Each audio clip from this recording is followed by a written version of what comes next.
Hi, everyone. We are very happy this morning and almost afternoon to start this beautiful panel. I am here with three amazing women and we will discuss about gender inclusion and climate change. My name is Alison Silva, and I am very happy to be here with you, leading this panel and obtaining more information about all the experience that these beautiful women have here. Let me introduce you just the names and the positions that they have, because I will ask them that briefly they can explain what they've done and what are their experience, okay? We have three guests. Nawal Al-Hossani, she is the UAE permanent representative at IRENA, and she is an expert in climate change. Welcome, the United States. We are very happy to have you here. A big clap for her, please. In the second place, we will have Abetilde Muñoz. She's the director of the Department of Social Inclusion at the Organization of American States, and she's the expert in inclusion. And we have Irene Arias, and she's the CEO of the ITV Lab of the IATV. A big clap for you. So we will start with Nawal. Nawal, can you please describe yourself and all the journey that you have achieved during the last years? Very briefly, please. Well, my name is Nawal Hossani. Thank you very much for having me, and it's an absolute honor and pleasure to be sitting with such distinguished panelists. I have started my journey as an architect and then worked with academia, and then moved into different type of industries. And through, as I say, every step in your life prepares you for the next. So I guess suddenly I found myself where I am today. I wouldn't say suddenly, it took a few years of really, really hard work, but here we are. I started when I did my PhD, in sustainable architecture, and I believe that's why this is how I was prepared to take a role as the Director of Sustainability for Masdar City. And Masdar, for those of you who don't know, is Abu Dhabi Future Energy Company. And when we started, we were basically literally creating a new industry, a new sector, not only for the UAE, but for the whole region. You would go anywhere and you would hear about Masdar, because the work that we were doing was extremely innovative, very pioneering, and challenging a lot of the historical bias about the region, that it is very much hydrocarbon, but it is a hydrocarbon. We are never, it's not something that we are apologizing, it's something that we are saying. We invested that wealth into something great, not only for the UAE, but globally. Masdar now have presence in more than 70 countries with renewable energy projects, in different things.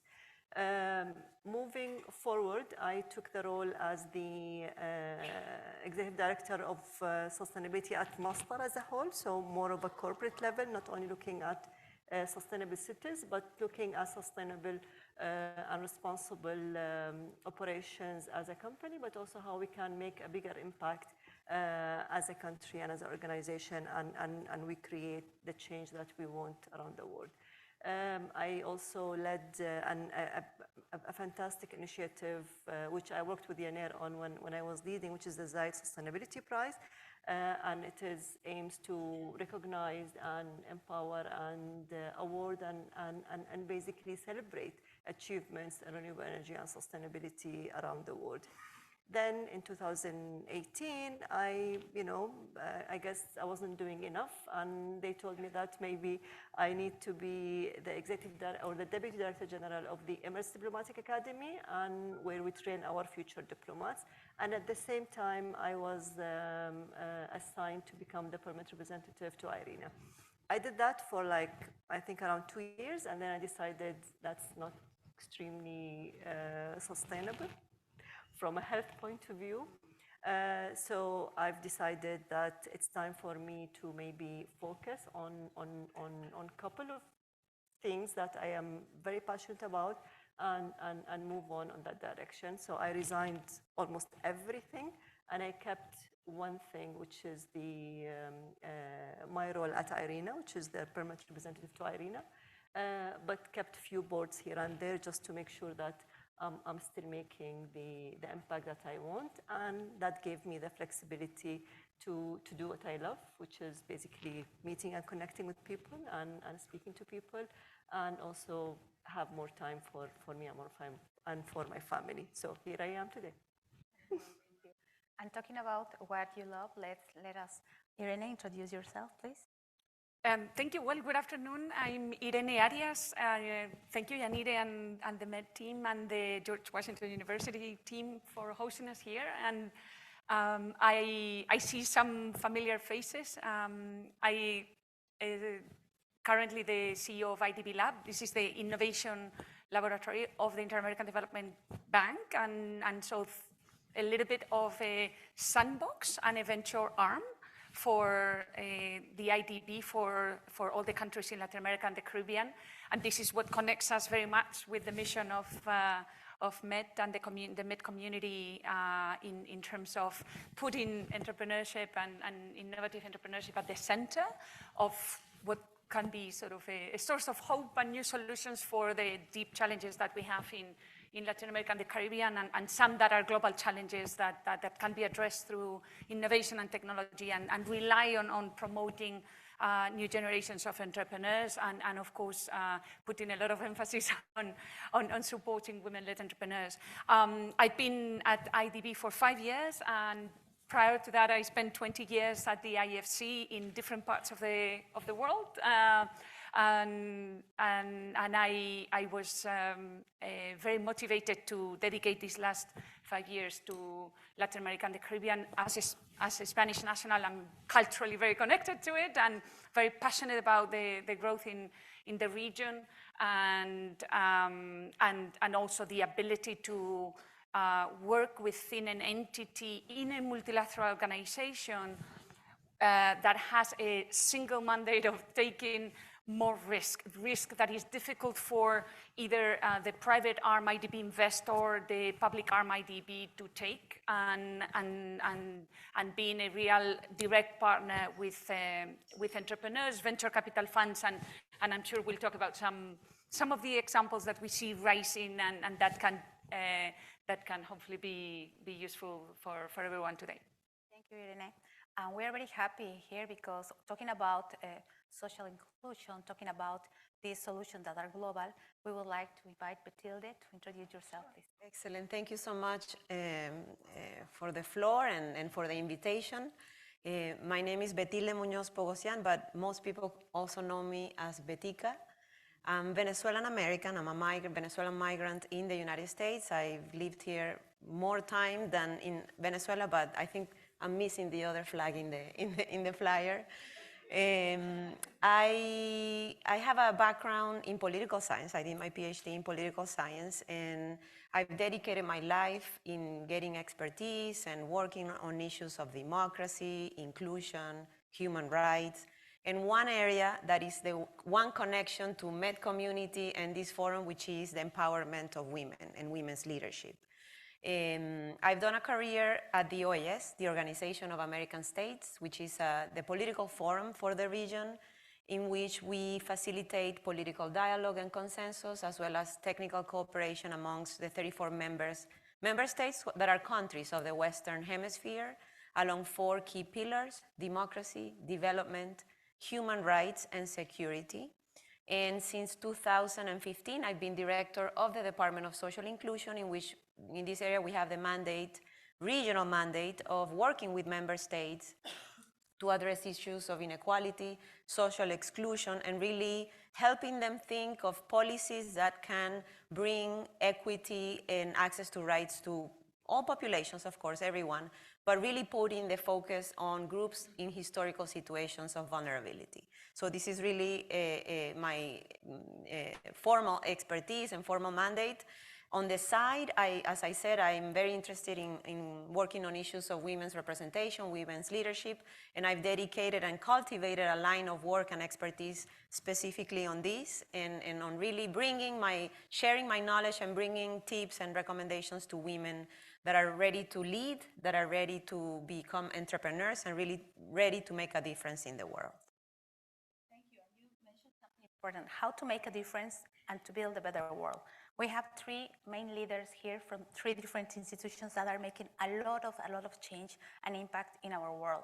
So I would like to invite Irene to tell us and to share us. You're working during the 5 past years with a lot of projects. The impact that you've made in Latin America and the Caribbean is huge, and how you are strengthening the innovation and the projects in technology. So what do you think about how has the technology and innovation brought women's economic development in the last decade? And what are the future challenges that we are facing? Well, that's a big question. First, I'll speak through the lens of what we do at IDB Lab, but we never do it alone. For every one of you here who work in innovation and entrepreneurship, it's a very collaborative effort, and so the work over the last 30 years of IDB, previously known as Multilateral Investment Fund, has been to always take that extra risk and be a bit at the forefront to open up new industries and bring about new solutions that can tackle particularly the needs of poor and vulnerable population in the region. And we know that women are particularly affected by a lot of the crisis and the triple challenges that at least in Latin America and the Caribbean, we have today, which have to do with not just the recent pandemic and the macro effects of the global economy, but previous structural challenges that have made the region one of the most unequal in the world. And so to do that, we have deployed about $2 billion over the years in financing to entrepreneurs. We do about 100 million a year in different venture projects that range from 150,000 prototype to test a new idea, all the way to $5 million of equity investments in a venture capital fund or directly in startups. And within that range, very, very important is to have a system around it, and this is why it's so great to be here, to work together in mentorship, in coaching, in supporting the entire system with the Latin America Leadership Program at Georgetown University and so many of the other partners that we work with locally.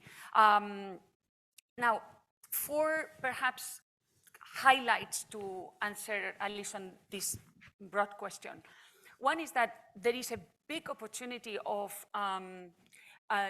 bringing more women in helping more women develop better economic opportunities, given the rise of new forms of employment and digital platforms, hybrid work that, for a lot of us here, I'm a mother of 2, you know how important it is to have these different forms of work that can make it more compatible with raising families. Women often take care of a lot of people at home as well. And so these new forms of work have, I think, spark a new way of addressing how women can improve their ability to earn a living and be productive. An example, we've invested in Elena's, a company that is operating in Mexico and Colombia, and it's helping women offer their products online and become basically their own entrepreneurs.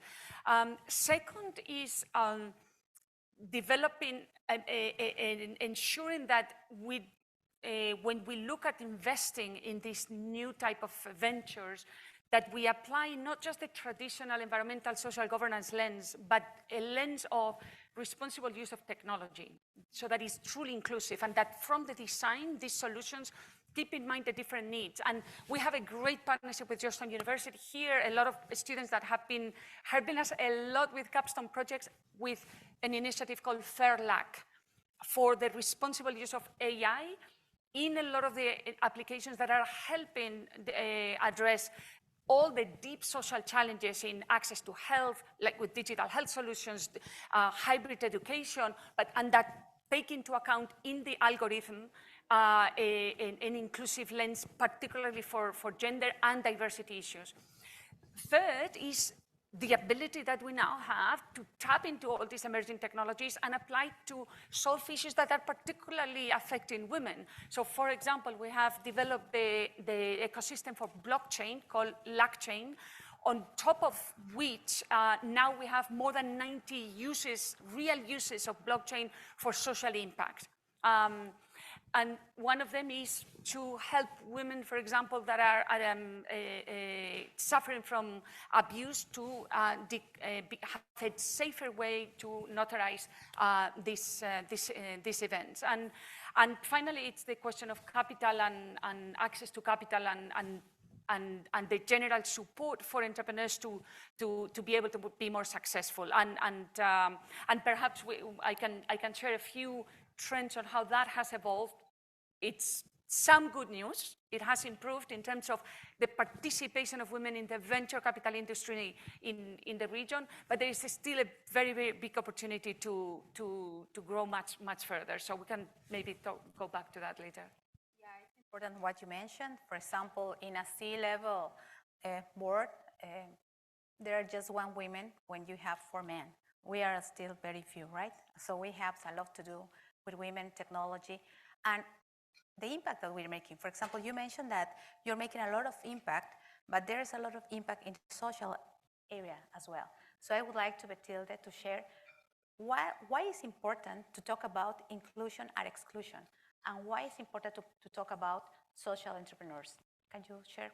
Well, that is an excellent question, and perhaps I'm going to take something that Irene mentioned. And of course, I am also speaking through the lens of my work at the OAS with a mandate in the Western Hemisphere. And specifically looking at our region, you said it, we are the most unequal region in the world. We may not be the most poor, but we do continue to have, year after year, very alarming levels of inequality, no? That difference, not just measured in terms of income or the Gini coefficient, which is what's used to assess these, objectively assess these differences, but also looking through other lens, no? And how people, because of their identities, also can experience discrimination and exclusion. And I mean, there's many challenges. One of them is your expertise. Nawal, the climate change conversation. I work a lot on issues of migration, and I see the intersections all the time. Also, the lack of representation of women or access to rights, and also representation in politics, the issues of poverty, the realities of groups historically excluded. And from the experience of work at the OAS, I can tell you that it has impacts in many dimensions of society, not addressing issues of inequality, not working on achieving social inclusion impacts how people feel about democracy, how people feel about institutions of government, and if we all share the view that democracy is the best way to organize power and solve conflicts in society, we also need to not only work on strengthening democracy, but addressing challenges of exclusion. There's an impact also on the possibility of people, especially young people, entering in criminal activities or organized networks. Many studies by the World Bank and other institutions have found a correlation between exclusion, perceived and material exclusion, and these activities.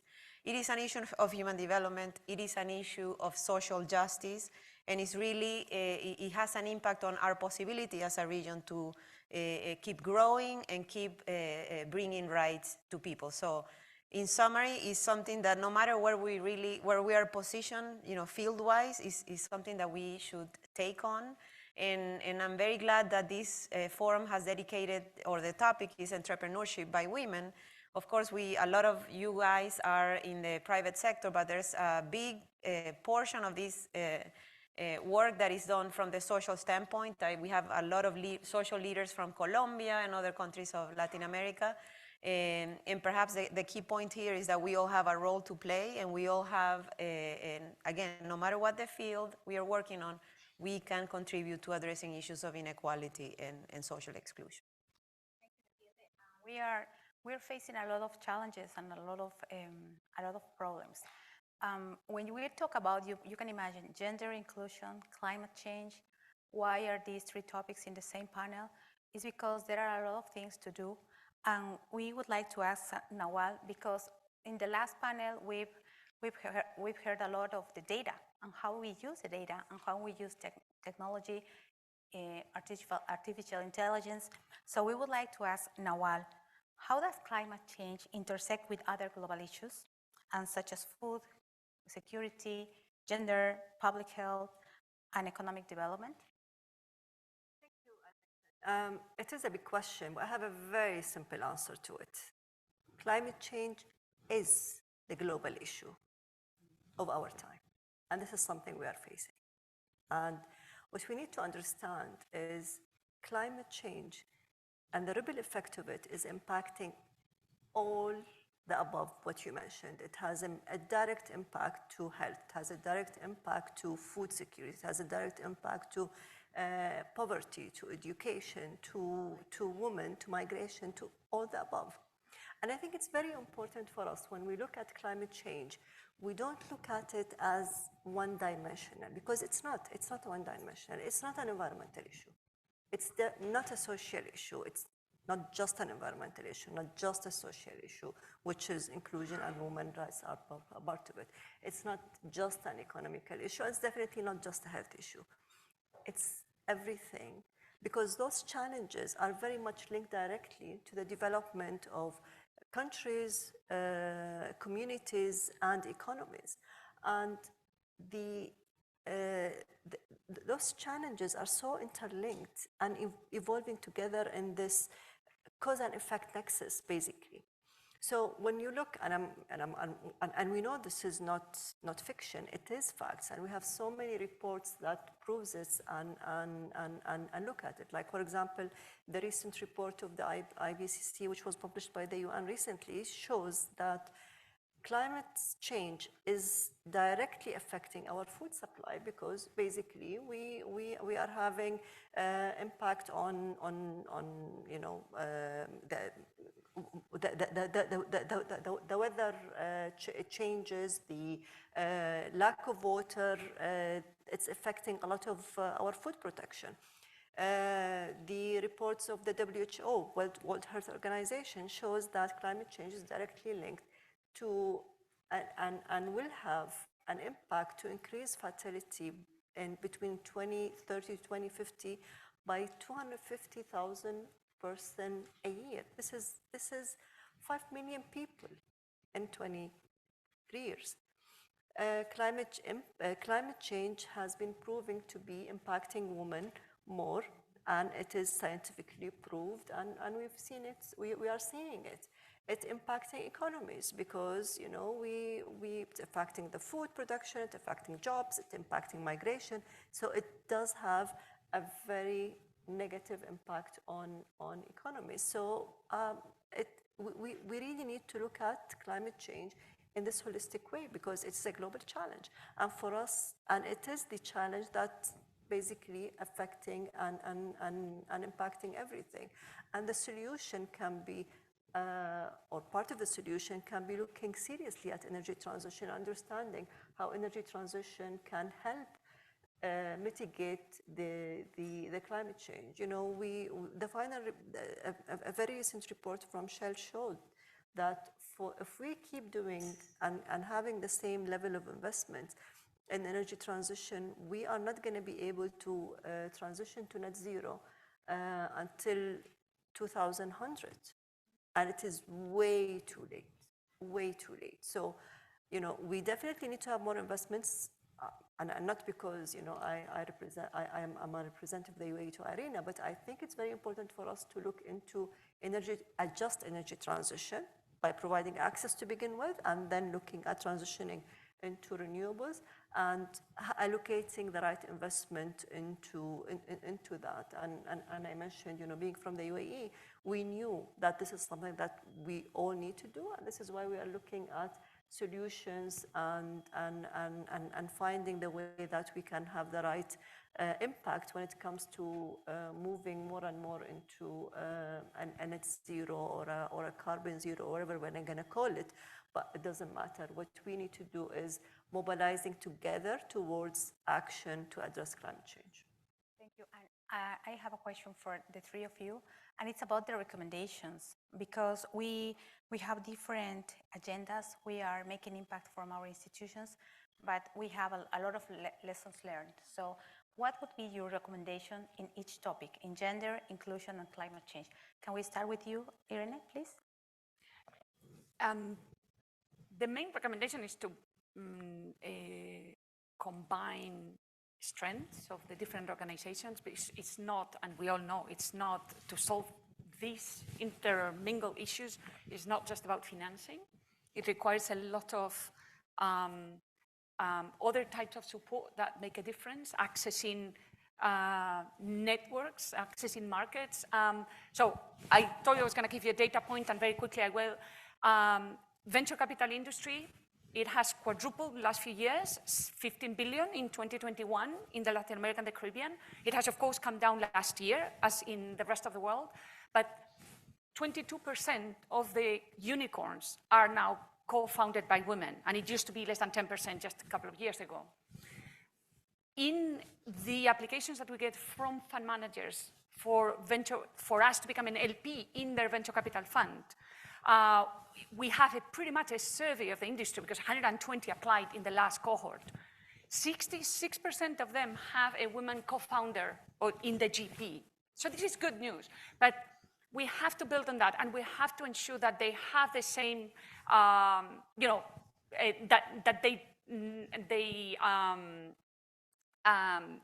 they have the same, or at least the same opportunities to access and to go and scale, and networks and mentorship and collaboration across organizations like this is very, very important. And some of them are tackling these very global issues we're talking about. We just invested in AgroSmart, leading agtech company in Brazil, leading with food security and helping farmers save water. So I think there is a lot of hope there, but we have to put together not just the financing, the knowledge and the connections together across institutions. Yes, you talk about the networking, and this is a huge opportunity to do great networking in this event. So let's go with you, Batilde. With me? Yeah, I'm gonna go personal. Okay. Yes. And my recommendation is addressed to all the women connected to this forum virtually and all of you here, and is really working and addressing and cultivating your own leadership trajectory. Really work on that, really strengthen your skills, and learn how best you can make a difference. I think opportunities such as this one help you become the leader that we are all expecting women to be, leaders that we're all expecting women to be. The opportunities are out there, and as you say, networking is a good way to keep moving forward in that field. Thank you. What about you, Nawal? I think we need to understand that, yes, climate change is a huge threat, but it comes with an opportunity. Opportunity for us to look at things differently. Opportunity for us to understand that with those challenges, we need to have a different mindset into looking at solutions. There are going to be new opportunities for new jobs. There is going to be collaborative platforms. So look at it as we need to stop emissions, not growth. Meaning, look at this as a growth and economic opportunity for us to do things differently and understand how we all can tap into our strength and our abilities to make a difference, because it's going to start with you and me. It's going to start with us. Thank you. And this is an opportunity to say that we would like to build a better world. Yeah. We are here because of that. And I would like to share this quote with you, because all of us, we're trying to do it better every day. So think of yourself as a bridge extending forward so that others might walk across. This event is that. And commit to stretching beyond your comfort zone to meet those whose realities are different from your own. This was said by Jacqueline Novogratz. So thank you very much for your time, and thank you for your time, you, Batilde, Nawal, and Irene.